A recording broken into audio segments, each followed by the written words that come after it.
everyone, and welcome back to a long gestating next episode of the Stephen King podcast. It's been a long time. Uh, I've kind of pulled back from doing these on a more regular basis because I don't like doing them by myself. And we're so busy with other podcasts now that you can check out on my YouTube channel, Lose Reviews, where you can find our B5 podcast along with our JKL Media podcast.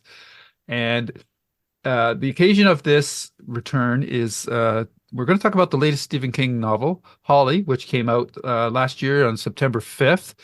And I've got the J and K are with me on this episode, and that would be Jesse and Karen. And they've been on before. Karen a little bit more than Jesse, but they're both Stephen King fans, and I convinced them to read this Holly book, so I'm You glad that didn't they have did to convince very much. that. Yeah.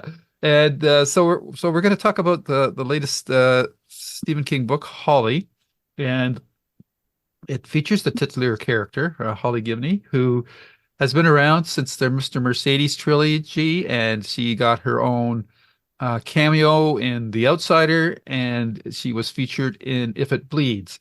And in this book, Holly, she's obviously the feature character of this one, and it's a interesting book from a Stephen King perspective because he's broaching a subject that he's never really covered before. But we'll get into that a little bit later. And without further preamble on my part, I'm going to introduce my co-hosts and let them say hi. And first up is Karen. How are you doing, Karen? Hello, I'm pretty good. Just Great. freshly off eating a donut for you Ah, guys. very good. And Jesse. I am good. It wasn't a special made donut, was it, Karen? Mm, it was actually from But a not local shop. okay, but not like in this book, specially made, homemade. No, no, Okay. not like this book. hmm Okay, so Holly is an interesting character. King is quite enamored with this character. He's quoted as saying, "I could never let Holly Gibney go. She was supposed to be a walk-on character in Mr. Mercedes, and she just kind of stole the book and stole my heart. Holly is all her." And that's an interesting quote because I don't think I'm pretty sure the Holly character is not as well beloved by all of the Stephen King readers as it is by Stephen King. I personally love the character. I think it's his version of Sherlock Holmes, or any hard-boiled detective. And I think he's done a really great job of fleshing out the Holly character. And this book, King wanted to make the COVID era front and center in the story because he kind of had to rejig his previous book not to include it, Billy Summers.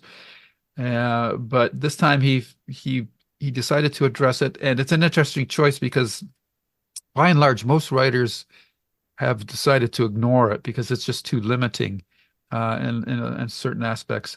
But I think in the thriller horror genre, the fact that everybody's isolating and keeping to themselves is a perfect setup for people to do crazy things and not be caught at least for quite a long time. So with that, we'll just go with general impressions. Jesse, we'll start with you.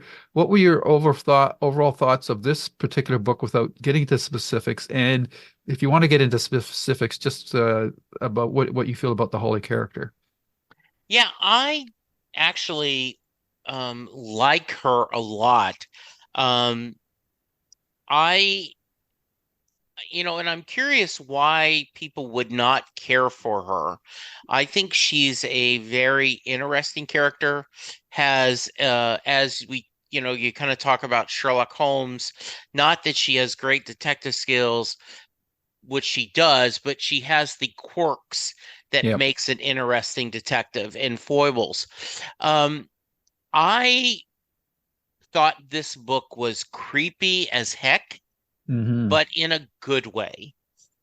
It also was a very sad book because there was so much darkness in there. Hmm. Um, but I really, really enjoyed it, and made me tempted to go back and read the Mercedes trilogy just to spend more time with Holly. Right. I just can't. I don't think it's as good as Fairy Tale, but I think Hmm. Fairy Tale would be in my top five Stephen King books. Okay. Interesting. So, but I certainly think it is absolutely um, mandatory Bruce Springsteen reference.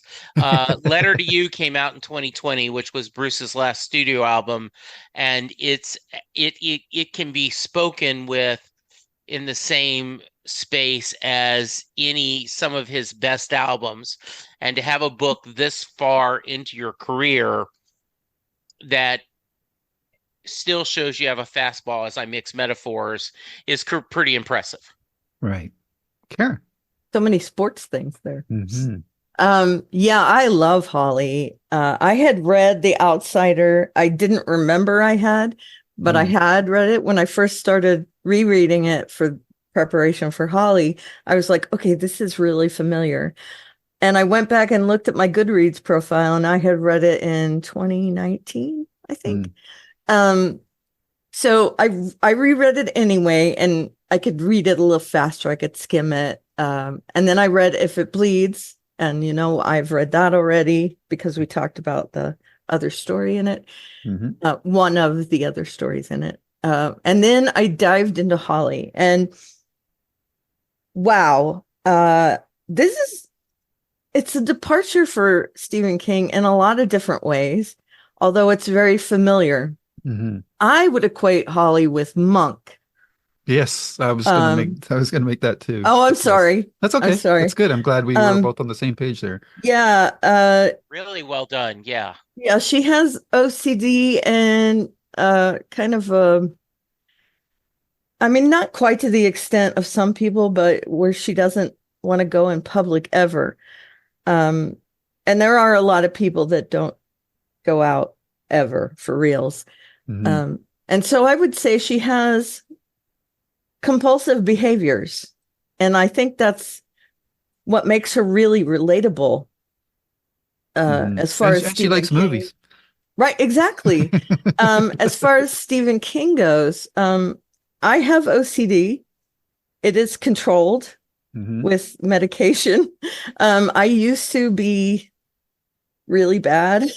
Like if something wasn't at right angles, it bothered me. I mean, that bad. Yeah.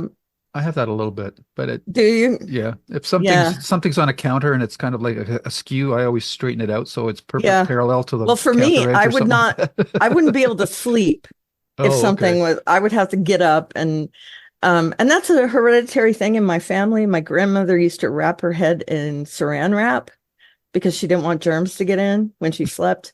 Okay. My dad was vacuuming every day, like 5 times a day because, little spots. But I got smart enough that I decided to take action. I didn't want to live that way. So I completely identify with her on that point. I think that the other two books in the Holly trilogy, as they're kind of referring to it as, they were really supernatural. And this one wasn't at all. I mean, it was real life stuff. Yeah. And And I think that's one of the strengths of the book because real life stuff is always creepier. Agreed. It Yeah. made it scarier. Yeah. And like Jesse said, there's a lot of darkness in this. A lot of really decent people died. And I feel like that's really Stephen tends to write, I'm saying Stephen like he's my friend. King tends to write that ways that kind of relate to our time in society. And there's a lot of that in here, especially with the COVID stuff. And then, people do bad things like this. Yep. And it really kind of hits home how dark everything is. Yeah. Very good. Yeah. Circling back to when I made the reference that a lot of a certain segment of the King fandom doesn't like Holly as a character. I think it's not so much the character, but the fact that anytime they see that he's going to be writing a Holly story, it's that he's not going to be writing a straight up horror story. Because obviously Mr. King is getting up in years, and how many books does he have left in him? And every Holly Gibney story is a one less chance for King to go back to his horror roots. But he hasn't really written the kind of horror that made him big in the 70s and 80s for quite a while, especially after he had his accident. He's been much more contemplative in his writing, I guess you could say. And uh, there's been some, there's been some books that have gone straight out horror. I'm blanking on the one about the electricity. What the hell's that called? Elevation. Elevation. No, that's not. No, it's not Elevation. Oh, That's a I'm short sorry. novel. Oh God, I can't remember. That's bad. See, I haven't done Sorry. King for a while. I don't have can't pull up the book titles, but it's the one with the preacher that manipulates electricity, and it ends up with a kind of Lovecraftian ending to the story. So that was pretty dark, and a lot of King fans really loved that book because it went back to his horror roots.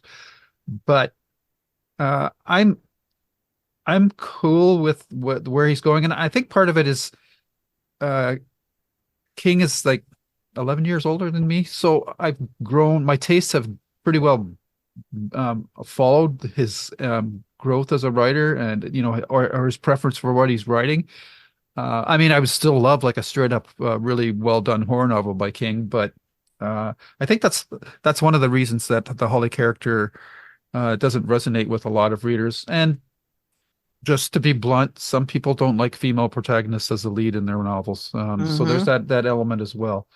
But I think she's a great character. She's really grown, and I like she's very self-aware, and she's smart, but she's still a flawed being. I mean, outside of her OCD, ADHD tendencies, she's got a smoking habit, which she knows is bad, but she just can't break it. Like so Hmm. she is a fully fleshed character, and I do like the premise of this book because it's a subject matter that King has maybe only obliquely referred to. I think in The Shining, there's a reference to the cannibalism in the mountains by that group of people that got lost. So there's that. But what I really like about this story is it really fleshes out the Hawley character, and each of the characters that meets a demise. And I think this book illustrates King's strength is his ability to make us these characters feel fully realized and three-dimensional. So anytime, like even the teacher, who's probably got the shortest amount of time, even he feels like like a character like that, and he's not just a sacrificial lamb. And all the other victims also have interesting backgrounds. You've got the girl that works at the library. You've got the black woman who's a janitor. They're all different characters in the story, and when they go, you feel their loss. It's just not like watching a Saw movie or a Friday the 13th movie where they're just like straw men that are there to be killed. King King imbues each of the characters with life, which I think makes the story more engaging. And the other thing that's really interesting is his choice of antagonists in the story, which is kind of like a grandma and grandpa couple. Um, so let's delve into the subject matter at hand then.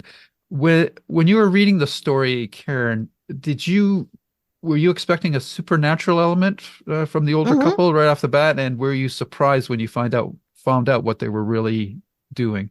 Yes. It wasn't too long into the book that I realized they were just going to be serial killers, but I was expecting it to have some kind of supernatural bent, Hmm. since the other two stories with her have. And I felt like she was relieved as well that it was just a standard, everyday serial killer case, Hmm. because of the horrors that she faced in those other two books.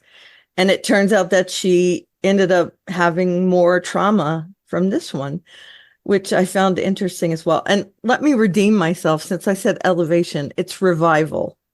Okay, the thank book you. that you were talking about. Yes, yes. Sorry. I knew it was a R something, but And a V. mhm, Yeah, exactly. So anyway, I thought the main big bads, the older couple, mhm, they were just so gross. Um, the yeah. way they talked to each other Rodney was and Emily was Harris. right. It was weird. Hmm. And I just found them, they kind of had a cloud of oddness about them. Yes. So they were confounding. I hated them as well because they were just so evil. And then the creepiness of what they did with people. We find out at the very end just how many horrible things they did. And I like that it waited till the end. We see little hints of things that they've done to people, with salves and things like that. But then at the end, where they find their room where they've been killing people, and there's just so much stuff in there. Um, I liked how slowly the book kind of took to reveal how evil they were. Hmm. And like Stephen King's other books, you don't feel bad when they die. You're kind of, you're like, woohoo, when it happens. Although in this book as well, there was a kind of an element of weirdness around that as well, with Holly being cooped up when she did it. And, they were, oh man, I'm sorry. I just can't say enough about how gross they were. Hmm. And I was really super, um, I was waiting for them to do something to someone around Holly. And I didn't want that to happen. Barbara had several brushes with them. Hmm. And I They was were like, eyeing her. right. I was like, if anything happens to Barbara, I am going to revolt. Hmm. Uh, because Barbara is another one of those characters that you just can't help but love. Hmm. Uh, and I was glad that she ended up being kind of the savior of the book as well. But Right. oh, that old couple, ugh, gutter. Yeah. Jesse. Yeah, I thought this couple were really well written because you do hate them. Hmm. They are obviously in love and are bad for each other. Sometimes a Hmm. couple helps someone to become better. Yep. They bring out the worst in each. Yep.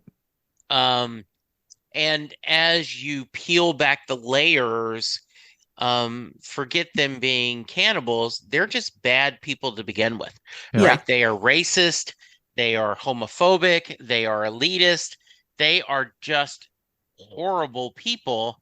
Hmm. And when you get that, it is, and there was a feeling that similar to spoilers when Game of Thrones has a episode where a major character dies for the first time, and since I'd never read the books, I went, what?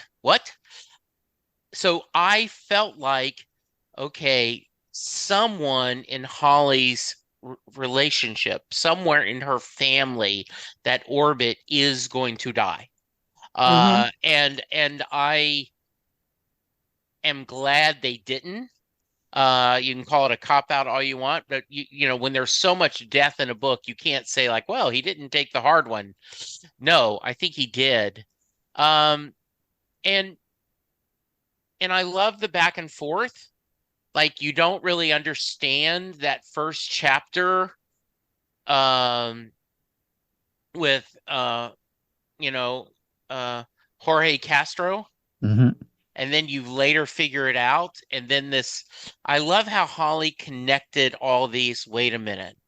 There's, back of her mind, what are these, how they go?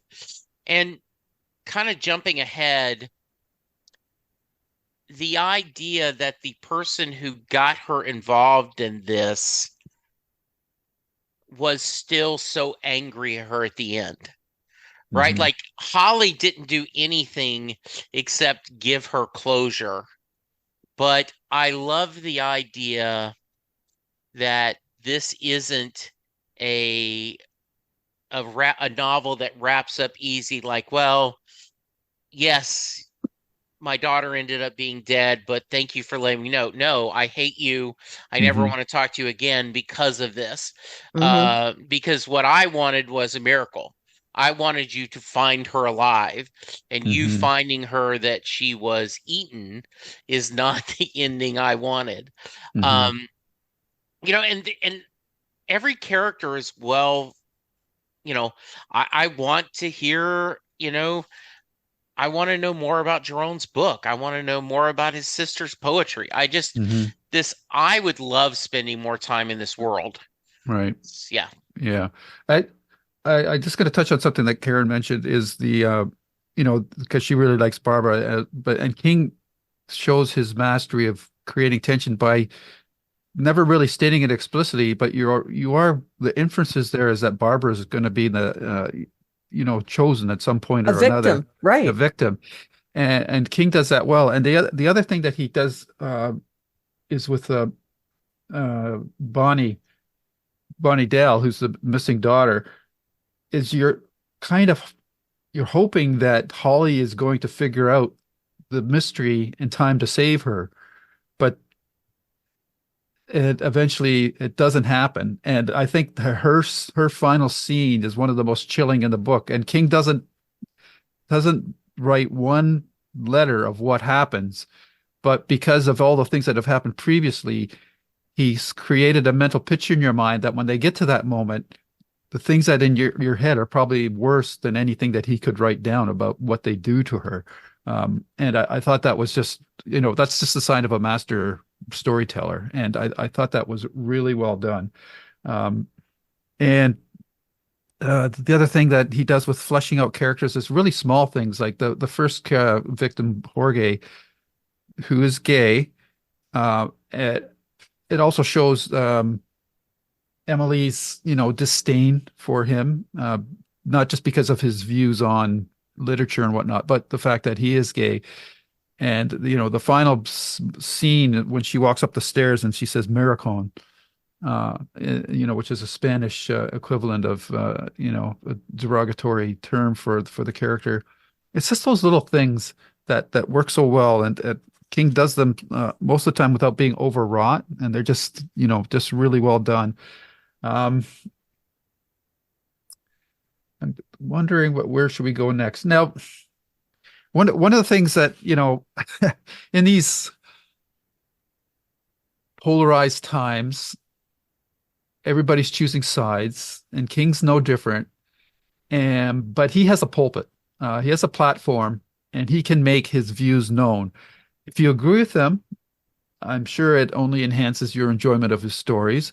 If you're not, I would really love to talk to somebody who is a big King fan but has a polar opposite view of his political leanings and whatnot, because that would be very interesting, and maybe we can just broaden this discussion out a little bit, Jesse. I'll set it up for you a little bit more. But one of the curious things I find about um, the pop culture landscape is you have everybody loving these characters from both sides of the aisle. But to me, when I look at like all these pop culture heroes, superheroes, or whatnot, they're mostly what I would say left-leaning liberals. Yet still, the people on the that are conservative right wing, they love these characters just as much as the liberals. And I'm always trying to reconcile in my head. But you know that this character doesn't represent your views, so how can you be attracted to them or like them? Um, and I guess they're more attracted to the just the power fantasy, and like it when the characters go dark, because dark stories are much more popular than lighter stories nowadays, for sure. So I'm curious, how did you uh react?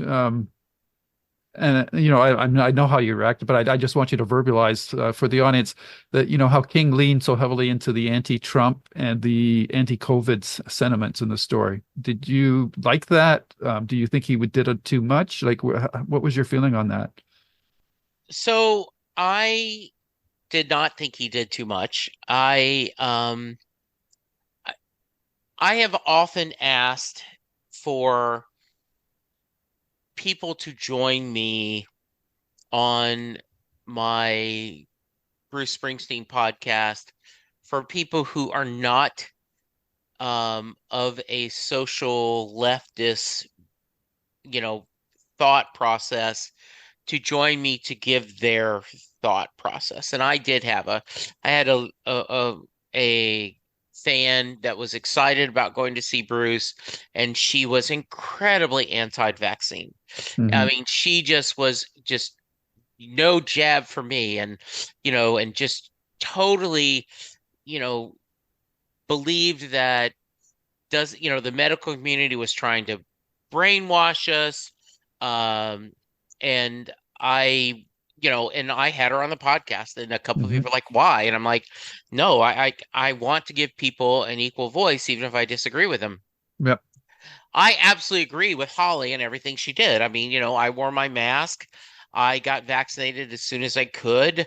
I felt a sense of accomplishment and almost pride because when we went, it was at the racetrack in Dallas, and we never got out of our car. I mean, we drove. It was a drive-through. Shooting. Yeah, yeah. It was just a drive-through going through. Everything was amazing, including parking for 20 minutes outside to make sure there weren't any side effects, right? And Hmm. I was like, how amazing that we're doing this. Um, and We got you know, ours at a racetrack too. yeah, I think and that's cool. yeah, I did too. Yeah, and I, in my mind, Stephen did give other people voices. He told people who disagreed, and Yep. no, we're not. And like, okay, I had to. And so his character that he chose to write about is from this perspective. Um, and if you choose to not believe that, you can still, I think, enjoy the book. Um, I and I think what helps is Holly is OCD, has flaws, Hmm. and so her opinion is her own. And Right. you can, yes, if you want to take um and say, well, this is she's speaking for Stephen. All the characters speak for the writer. Yep. He or she or they speak for all of them. All the characters come from them.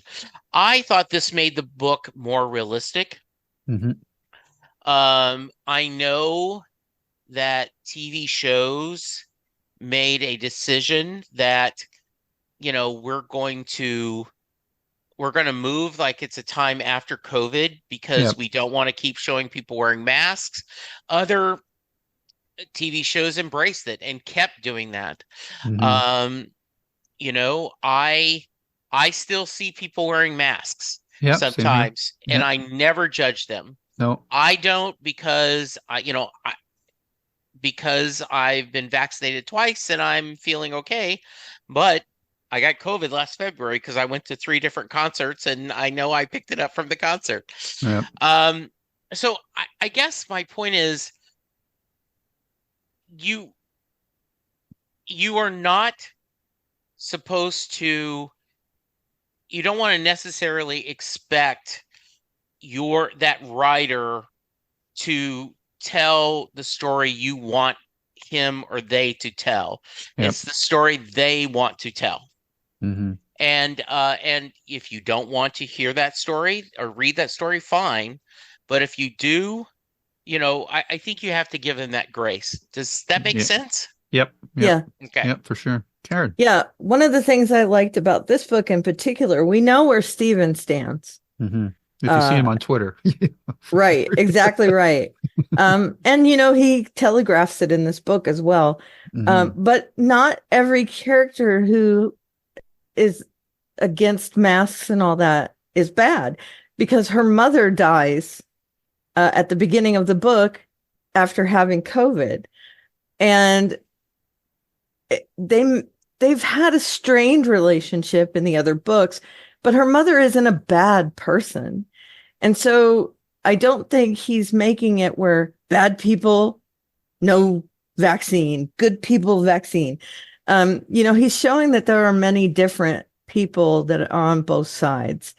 Hmm. Um, Even if he's not coming out and saying it, she does mention her mother several times in the book and Hmm. talks about how she's sad that she didn't listen to her and get a vaccine and all that stuff. But it's really very much saying, if you don't get the vaccine, I think you're kind of dumb, but Yep. but you It's your should. choice. Yeah. Right, exactly. And I actually like that he writes in this time, in the present time. We can relate to it. And you know what? Down the road, COVID's still going to be history. People are Hmm. still going to remember it. I mean, we relate it to the Spanish flu, which I Yeah. wasn't alive during the Spanish flu. You guys weren't alive during the Spanish flu, but it's part of our history. And Hmm. um, down the line, people are going to remember this as a pandemic that happened for several years, and it's still happening. Hmm. Um, and I feel like it's good of him to do this. And I have to say, you guys are talking about how other mediums aren't really addressing COVID. You know, and I'm going to mention romance books again, Knockwood or whatever it is that you guys are going to do. A lot of romance novels actually embraced writing about it. Like they would write books based upon people having Stay to apart. talk over Zoom Yeah. or right or Yeah. to be in the same place, Place. get Right. stuck in the same place. Right.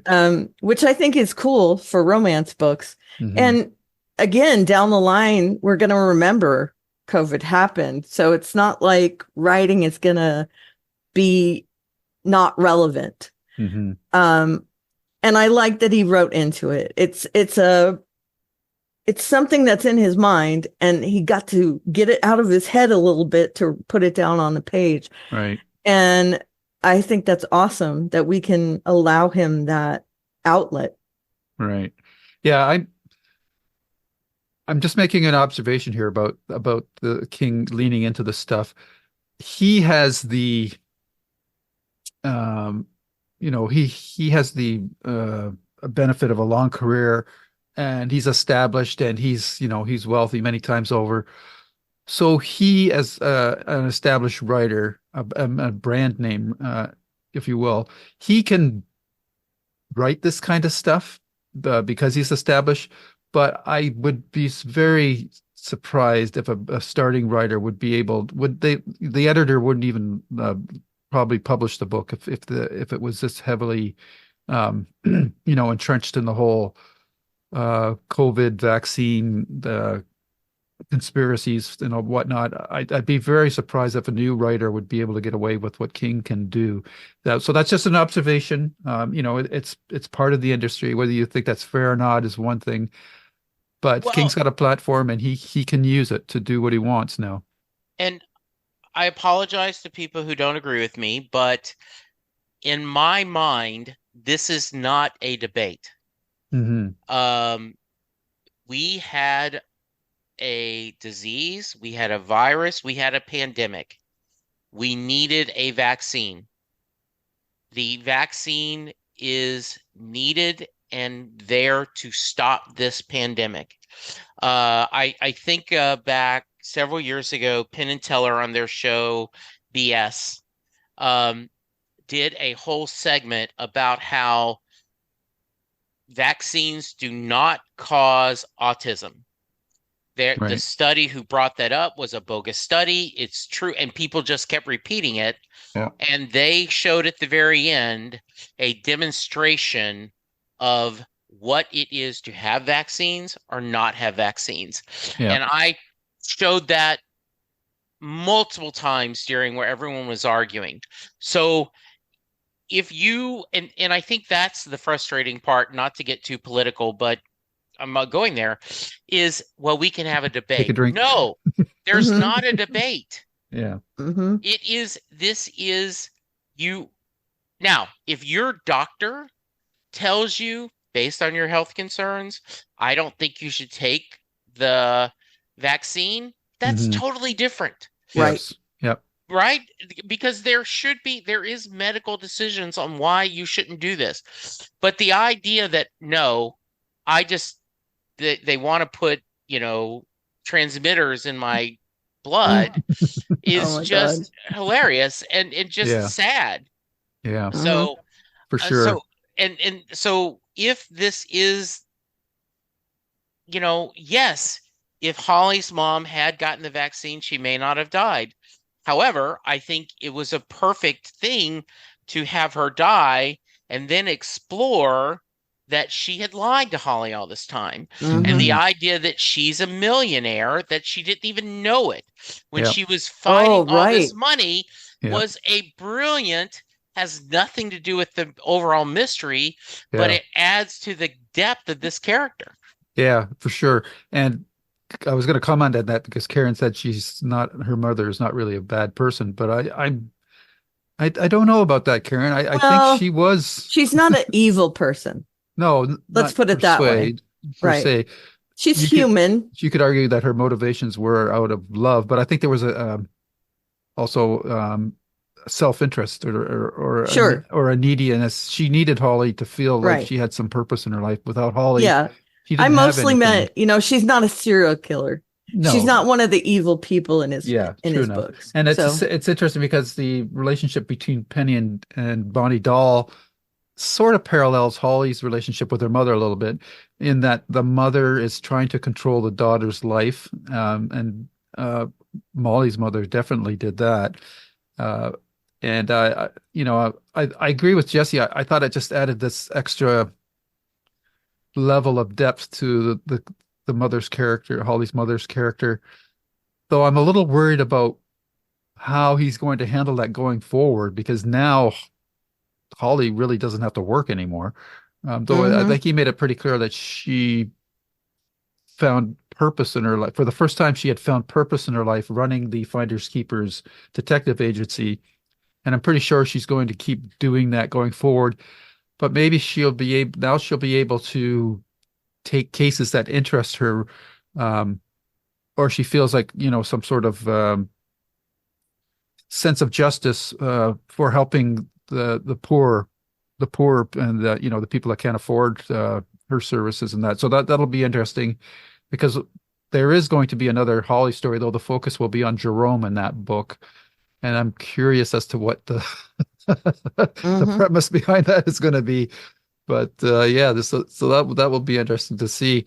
Um, And if I could, one of the other sure, things I like about this is there is no romantic subplot Hmm. right, with Holly. yeah, I keep waiting for that, like to Mm. see mm, is she, and there is friendships and caring and a sense of family that you often make the family you want, not the one you have. yeah. And I would love for Holly to find a significant other and, live happily ever after with It's those uh Hallmark movies, Jesse. yeah, he, Yeah. she See, with I don't think he, that will she, ever her, happen yeah. though, No, probably not. because she's kind of asexual. Yeah. Uh, she has sex when she wants it, but Yeah, otherwise she can live without it. yeah. Um, and I think it's commendable to have a character like that in a book. Yeah. I just anyway, it's been great. Um, and I I just wanted the idea, right, that they're able to do um to talk about this so much more Mhm. and to share this is just interesting. Very complex characters. Yes, Yep. for sure. This book 100% passes the Bechdel test. Yeah, Yes, I yes. actually was surprised to hear you say that you said you liked The Outsider better than this one, didn't you, Jesse? It was No, in fact, I did not like The Outsider oh, because okay. I didn't like the format, like, of all the police Oh, thoughts and everything. okay. I Mm. I wanted I Oh, wanted a narrative, right. and I found that harder to follow. I was like, Okay. I just want you to tell me the story, not the Right. different police procedurals and all this stuff. Right. I get that he wanted to do something different and all for it, but Hmm. I did not enjoy. In fact, I didn't finish The Outsider because I was Oh, like, Mm. I've seen the movie. I just okay. didn't care because I Okay. I Fair couldn't enough. get into the narrative. Right. Fair Do enough. they stop that? Is it ever later Yeah, in the well, movie just narrative? Once Holly comes on the story, it changes quite a bit. Okay, well then I might have to Did you get that retry it. far? No, I didn't. Oh, okay. Yeah. Yeah. The other thing that King does with all his books is, they always, one of the maxims of writing is write about what you know. He always manages to slip in some sort of storyline about, or not a storyline, but just a story point about the art of writing and the craft of writing. And in this case, he's got Jerome's writing a book, but we don't dwell too much on the craft of that with him. But the Barbara sub storyline with her and Olivia Kingsley, who's a famous poet who's in her last years. I just love when King writes about writing. Like, Hmm. I've read his book. His book on the craft of writing. I read it usually like once a year. I just think it's one of the best books on writing, even though it's not too. The second half of the book gets more into the technical half, but the first half is more like an autobiography and explains to you how King sees himself as how he became a writer. And I just find that his thoughts on writing are just amazing. His one of his favorite quotes that I have is the the truth in fiction is at the heart of is fiction is the truth inside the lie. I just think that's a great summation. And the other one he has is writing is a form of telepathy or time travel because Mm-hmm. he writes a book,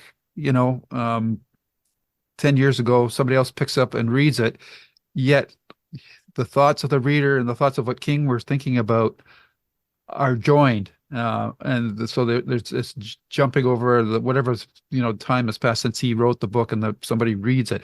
So he always comes up with these amazing insights, and he just has a really strong sense of human behavior. He notices things about people and uses them in his stories. I think he recaptured the sense of isolation and maybe fear and paranoia and hysteria of the COVID era that, for the most part, I had forgotten about because, life moves on and you just don't tend to dwell on negative things.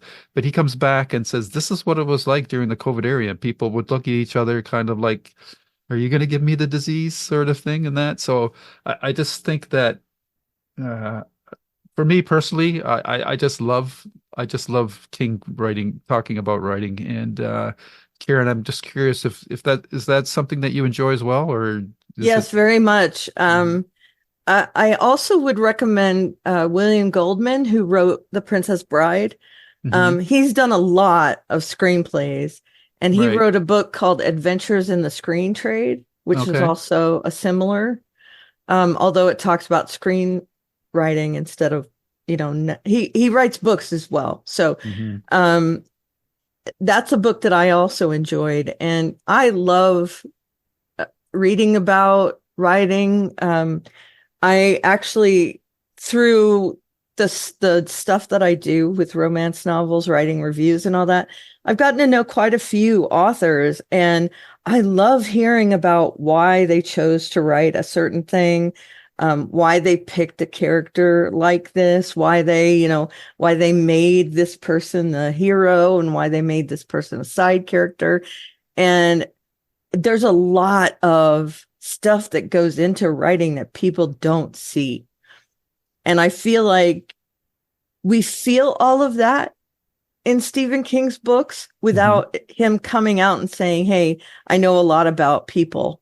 But we can get, infer that from what he's written because of how diverse his characters are, how relevant they are.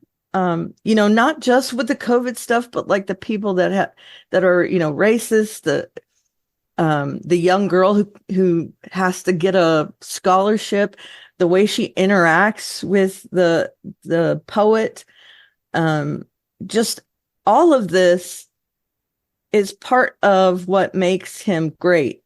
He takes things that he knows, and he's learned, very learned. We know that he's a smart guy, super smart guy. And I feel like he just absorbs knowledge wherever he goes, whatever he does. And he takes that and he spits it out onto the page for us. And while we don't see all of that, we get it. Yep. Does that make sense? Yes, absolutely. Okay, Yep. good. Yep. Yeah. And I got to say, I am very anxious to read the book with Jerome. Jerome and Barbara are characters that I love. Right. I like how Jerome put himself in harm's way to help Holly in the last book. Yep. And how Barbara is such a hero in this book, not just because she ends up saving Holly, but the way that she befriends this poet and absorbs her knowledge. And then at the end, she organizes this big poetry reading. She's just an amazing person. I would love to be her friend if she existed in real life. Right. And I'd probably dig on Jerome too. But I feel like those are things that you can take and say, hey, he understands people. He's written these people and I can see them in my head. So I just love it. Yeah. And Jesse, I would think that you would probably too like Stephen King writing in his books, because I know like you're a big JMS fan for Babylon 5, and you've got his show Bible, and he talks about where his ideas come from. What would you like to say about King's writing in his stories? Yeah, I always love that. One of the things that the reason this episode is going up not only on our normal JKL podcast and the Stephen King podcast, but on Set Lusting Bruce, is that I have writers join me all the time, and usually there's a music connection. They'll either be talking about their favorite artist or they'll talk about how music has influenced them. But the actual idea of that creativity is interesting, and telling that story and what we're trying to the communication is strong. And can I interject real quick? Sure. Just something about Bruce.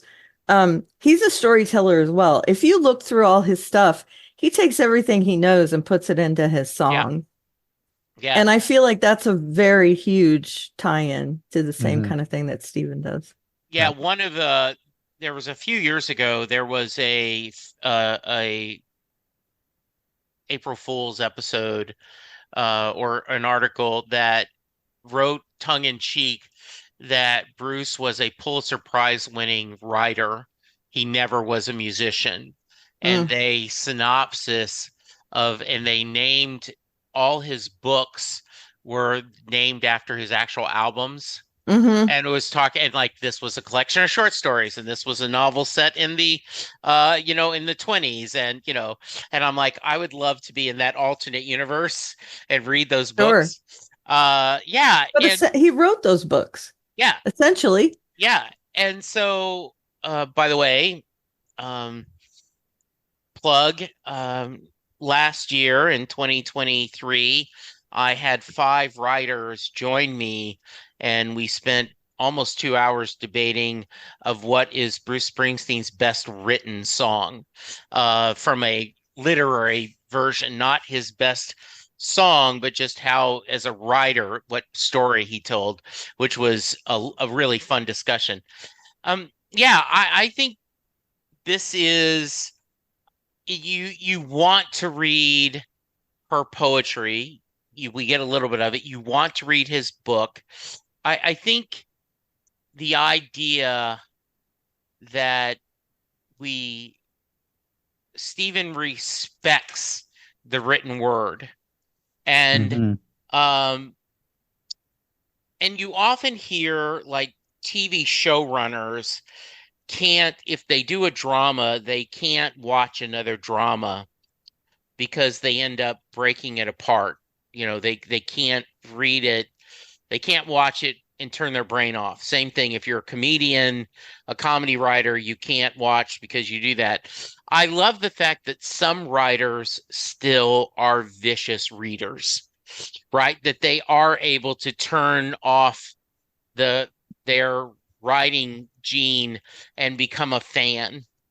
And it feels like, because you'll see Stephen routinely will post and like, I love this book. You really guys really should look into this. Hmm. So yeah, I think that was nice. Um, Yep. One of the things that, as you guys were talking, I was thinking back to, um, you know, her her mom and all the thoughts and all that is, and I went back and read um the If It Bleeds, right? The Hmm. that I read it after I had read this book. Hmm. And so it was interesting, right? And then I had to go back and read Stevens. Okay, I've retroactively, because this happened during, I didn't know we were going to have a pandemic. And so now Hmm. then this is kind of, and I don't want to go back and rewrite this whole story. So everything, Yep. but it really felt good seeing. And if you had read it in the right order, you would have known Holly's mother a little better and her uncle, right? Hmm. And Yep. that family that were manipulating her. Yep. So I just think, once again, we've built this really wonderful world Hmm. that they're involved in. And I love your idea, Lou, that, and Karen, you guys, she's going to take the cases like the last resort, people that, almost like the what is the new uh the they did the remake with gosh, now I'm going never mind. Cut this out. Um it's not the Avengers, it's the we've got the Queen Latifah is in the TV show where she's, Oh, the Equalizer? yeah, the Equalizer. Yeah. Right. They do it. By the way, that's from the Castle crew. Did you know that? Mm-hmm. Yeah, that you could Yeah. see that when you watch it. You could tell, oh yeah, I could see why they have this a little bit. Plus, Yeah, so Mm. Queen Latifah is awesome. Queen Latifah is off, and so Yeah. Holly can go out and just help people that need helping. Right. Yeah. And I'd love to Yeah. see her work more closely with Jerome and Barbara in that Yeah, endeavor. That would be Hmm. awesome. yeah, it Yeah. would be. Yeah, and it was nice, or it was cool that King had Barbara in effect, saving Holly. Because even though Holly had, on the face of it, it sounds unbelievable that she's locked in a cage, yet she manages to kill Rodney and Emily. But it's done so well, and he's using this running joke about, she's talking about this millionaire walks into a bar, orders a Mai Tai thing, that yeah, emotionally you just buy it, and you kind of overlook the absurdity of the situation. But and the fact that they're both both antagonists are both very old, it works well. In a way, it reminds me of the trick he pulled in Bag of Bones when the writer is in the water, and the invalid millionaire is making it so almost so that he could drown. Like, on the face of it, you just wouldn't believe it, but King's got you into the characters that you really buy it. So I just thought the climax of the book was fantastic. it was just really, really well done. And And Well, when Holly Blue, oh, shouts go out ahead. yeah, placebo, yeah, Oh placebo, yeah, placebo. placebo. Yeah. yeah, Well, and that was great. I'll jump in. And then Karen, I want to hear what you have to say. I love the fact that she didn't get out of the jail cell, No, by herself, but she saved herself. She ended Right. up she was not the damsel in distress waiting to be he's no rescued. longer the meek mouse. No, Right. she, and yes, to have that earring and the idea to merge them, and yes, the word placebo wasn't mentioned the whole time, and Hmm. then to throw that in there was just great. And the idea, don't look in the refrigerator, don't look in the refrigerator at the Right. end. Yeah. Right. Yeah. What I was going to mention was I love how it comes around to the beginning of the book again. She knows when she gets locked in that cell that Bonnie was killed because she sees the backpack. And to find that other earring, it's like, oh, they dropped the first earring, and now we get the climax where she's going to use Bonnie's earring Chekhov's earring. to kill. Yes. Exactly. And the fact that it's like Bonnie getting her revenge on Yep. them. Yeah. And the way she uses their own hubris against them. Yes. Rodney is kind of a mouse, and she knows that she can get him to come to the cage, and then she kind of taunts the woman, I can't remember Emily. her name, Emily, taunts her into coming closer. Yeah. I just love how it shows how smart Holly is. Yes. And she knows how to use the things around her Hmm. along with her wit to get one over on them. I'm stuck in this cage. How can I do this? I'll get them to come closer, and then I can take them out. Yeah. Just so good. And, the woman's trying to use Holly's gun against her, and Holly ends up, reversing everything. It's Yeah. Holly's gun, right? Yeah. Well, it's Yeah. Bill Hodges' gun. Yeah. Well, yeah. Yeah. Bill's not around anymore, though, No, so it's but Holly's. the irony of that would have been bad. Yeah, Well, exactly. the irony was there if she had not survived. But yeah. Right. Yeah. Um, I just want to come back to the placebo line because did you guys know what she was going to yell? Because but as soon as she said it, it just made me realize, well, even though I knew it mentally, but emotionally, when she yelled placebo, it just made me realize how ridiculous the whole premise of the older couple's belief that they had found the fountain of youth was. Right. It was, it's the power of suggestion, and I just thought that was a really nice button on the climax. So, and again, it's subverting our belief that maybe yeah. there's something supernatural. Yeah, and King's in the kind of book. winking at it and say, "Yeah, this is ridiculous," but Yeah. but but that's the characters. That's why the story works, because those two characters really believe that eating the other people would make them younger again. So yeah, Right. I So gross. I knew just a few seconds before reading it. In other words, I did Okay. not, but once then I went, oh yeah, she's about to call him on there. And it was almost, don't say that word, don't say that word, don't say that Yep. word, because Yeah, once you say it, it'll yeah. stop working. Yeah, and the idea, he was just so arrogant, and like, oh, this is that I found the success, I've done that, and she's like calling him, it was just perfect. You're an idiot. Yeah, you are. Yeah, and I felt like the way he writes that couple, Rodney and Emily, Rodney is such a simp. He just kind of goes along with whatever Emily is into. You don't feel like he could take control at all. She is in charge of everything in that house. And to write Emily as like the main bad guy in this book I thought was very interesting. To make the main bad person in this book an elderly lady was just amazing. How can he do that and make us believe it? Hmm. Yep. All right. We'll go around the table. Start with you, Jesse. Any last thoughts on Holly? I am glad we it I am glad that um our bad people got their just desserts. Nice, nice. Yeah, thank you. It Oh is, boy. yeah, Yep. I Wink, wink. yeah, it was it was a very it was a very, like you said, disturbing novel because It could happen. yeah, and there were so many deaths.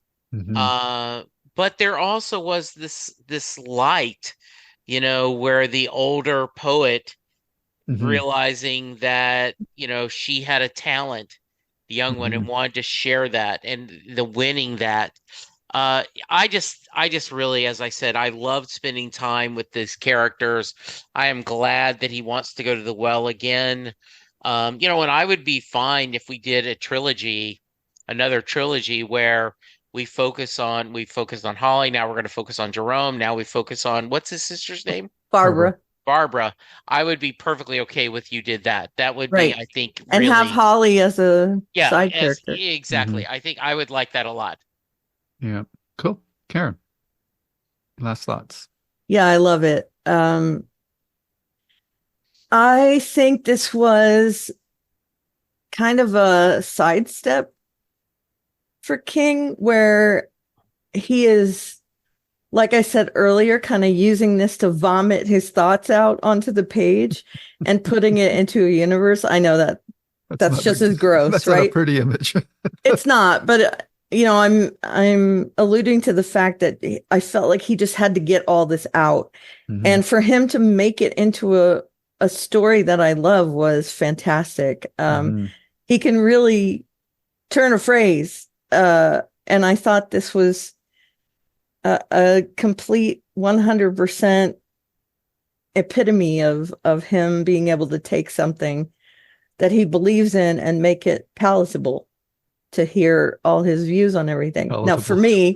for me personally, it's not just palatable, but I'm talking about, Yeah. for his fans that may Yeah. not be in the same Yeah. bucket as him. And Hmm. I love Holly. I want more. I just think she's the best character ever. I really want to know what she's going to do with that money. And Hmm. I want to know if her uncle's going to ever remember anything about it Yeah. and Yeah. why it happened. That was one of the mysteries that really didn't get solved so much. Yeah. Yeah. Yep. So I like both your thoughts on that. I really like the story quite a bit as well. And we do know that King's next book is going to focus on Jerome with Holly more in the background. I don't know how much Barbara will play into it, but it has something to do with Jerome's because he does like a dog walking um, side job. So it's something to do with dogs. So I'm not quite sure what that's all about. Mm, But that worries me. is But it going to be werewolves? I don't know if or is it going to be ooh, maybe pit fighting or something? I'll have to see. But that'll be interesting to see. And the other latest tidbit of news that got me excited was he had a unfinished trilogy partnership with Peter Straub, another noted writer, mhm. the Talisman. And there was two books in that series, The Talisman and The Black House. And King commented recently that Peter Straub, before he passed away, had ta talked to him about an idea for the third book, and it seems that King is now going to tackle that third book after, God, what has it been, like almost 20 years, I think, since The Black House. So I'm really looking forward to him tying up that trilogy, and that would be awesome if he's doing that. And I'm sure he'll always throw out a surprise or two because he's, done some short stories and whatnot that always seem to get collected into or put into a collection and published as well. But for a man that is 76 years old he's still cranking out the stories at a very high quality. And um, boy, as like Jesse, you've got with Springsteen, who's in his late 70s as well. Yeah, That's 74. Yeah. 74. We are blessed that we have these talented people still around and still producing quality work. Um, because you know, most people that we follow or whatever, their career could be really brief, or they get, they just the creative well dries up. So yeah, I think it's just a real special treat to have somebody like King or Springsteen, or I can't even think of other older people that are still producing relevant work. That yeah, it's a real treat that we've still got these people around to give us these special works, and I'm forever grateful for that, and I rue the day when those moments will no longer be possible. Yeah, I not to get morbid, but you know, the first off, I think this is, as I said, a really good novel. And but even if it's a mediocre novel, to be getting new work from someone who's given us so much joy and so much pleasure Hmm. is And a scares. gift, is a gift because Yep. of people. There are plenty of people that are gone that Hmm. would love another Robert Parker Spencer novel, Yep. or Hmm. Lawrence Block just put out a new book this last year, the autobiography of Matthew Scudder. And it's if you're a fan of his work, it's a great kind of taught looking at Matthew Scudder early's career, Mm. and just to have new material, period, and then it to be this quality is just truly a blessing. Yep. Absolutely. Okay. Uh, any final words? I just want to say this is always fun. I Hmm. just really appreciate you and letting us hang out to talk about it. And it adds an extra flavor of kind of another layer of icing. Like not only are we getting a new King book, and Hmm. not only is it a great story, but I know I'm going to visit with you two makes it just even more delicious. Awesome. Exactly. Awesome. Yeah, I've been really jonesing for more screen time with you guys. The last few weeks we've only done an hour, and now Yeah. we get to do two again, which every time I put down my headset and go in the other room, I'm like, oh, now I don't have anyone to talk to. Yes. So Yeah. I love it. Yeah. Okay. Well, that's fantastic. I want to thank you both for coming on, and just sharing your thoughts about it. And for the King fans that was wondering where the hell the podcast has been. This is probably going to be the format going forward. I think there's a lot of great King Cab podcasts out there. The Losers Club's really good. If you want to pick up, and they're much more literary in their discussions of this King stories. So if you're looking for other King podcasts, I highly recommend that one. Um, and yeah, with that, I just want to close with my usual bon mot for Sting King fans is stay safe, but stay scared. Bye bye. Bye. Bye. And scene. Awesome. That was so much Excellent. fun. That Excellent. was great. Excellent. Yes. Yes. God, That that was was good. great. Yep. Thank you guys. Appreciate it. Yes. And Yeah. it's still not even noon, so there you go. Yeah, so we did good. Well, All Yay. right. 1 o'clock for you, Jesse, I guess. Yeah, but yeah, that's good. All Three right, o'clock for you, Karen. so yeah, just Two. gonna give you Two. guys a heads up. Mm-hmm. Um, I'm here next weekend, Okay. but on the 21st, I do not know if I'll be able to record. I am At a concert. yeah, I'm at a concert. Yes, I am. Yeah, I'm out of town going to a concert.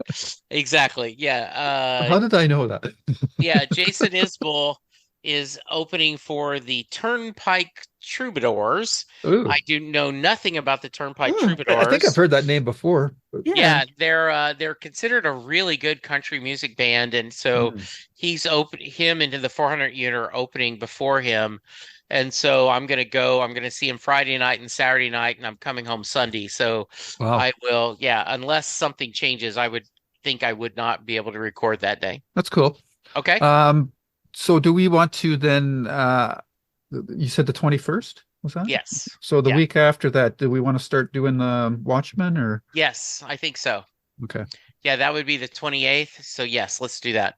Okay. Let's do that. That sounds Okay, good. perfect. Are we All right. doing several episodes at How many are once? in the season? Was Let it me 6 look or real 8? quick. I think it's 8, but let me look real quick. So would you want to do 2 at a time or? Yes, I Okay. do. And Watchmen, there were 9 episodes. Oh, okay. So we could do We could do the 4 pilot twos and then as one. and leave the final as a separate episode. Oh, yeah. Yeah. Okay, sure. Yeah. Because then we give our overall thoughts of the series as well. And Yeah, I think that'd be perfect. Yeah, I Yep. think that the way this works, I think the first 2, so we're going to do It's Summer and We're Running Out of Ice, Martial Feats of Comanche Horsemanship, She Was Killed by Space Junk, You Don't Like My Story, Write Your Own, The Little Fear of Lightning, The Extraordinary Being, An Almost Religious Awe, A God Walks into a Bar, and then the last one is See How They Fly. Very good. So yeah. Cool. So I am looking All right. forward to going that with you guys. So Okay. cool. Cool. All right. Thanks, Enjoy the guys. rest of your week. Thanks. Or the All new right. week, I should say. And Yes, absolutely. till next time. Sounds good. Thanks, guys. See you Bye. later. Yep. Bye-bye. Bye-bye.